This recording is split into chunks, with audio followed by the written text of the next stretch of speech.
At the state funeral for former President Bush, historian John Meacham noted the 41st president's record of service to his country was accompanied by practical ambition. To serve, he had to succeed. To preside, he had to prevail. Politics, he once admitted, isn't a pure undertaking. Not if you want to win, it's not. To win the presidency in 1988, the Bush team developed a negative campaign model that critics said evoked fear and was at times racist in tone. The infamous Willie Horton ad made by a group supporting Bush reinforced the stereotype of African Americans as dangerous criminals.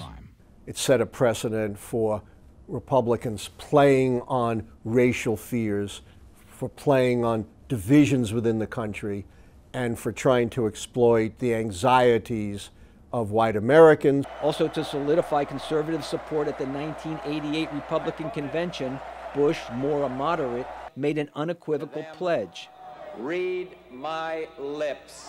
No new taxes. But following his inauguration, President Bush governed as a consensus builder and later broke his no new taxes pledge to gain a bipartisan budget agreement to address the deficit. It was a move that would put him at odds with the conservative movement in his own party.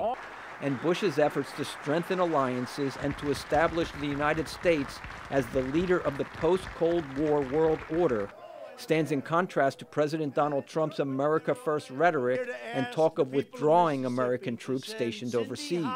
I think George Bush, 41, really was distressed privately about the course correction his beloved Republican Party has taken from conservative to far right. Following the 1991 U.S. military victory in expelling Iraqi forces from Kuwait, Bush's approval rating reached nearly 90%, but his support at home began to slide as many viewed the reserve leader as out of touch with ordinary Americans suffering in a recession. In 1992, Bush lost his re-election bid to Democratic candidate Bill Clinton.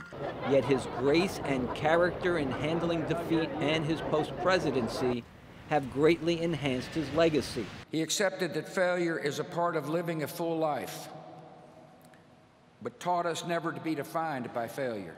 He became an admired elder statesman removed from politics and even developed a close friendship with his former rival Bill Clinton as they worked together following the 2004 tsunami in East Asia.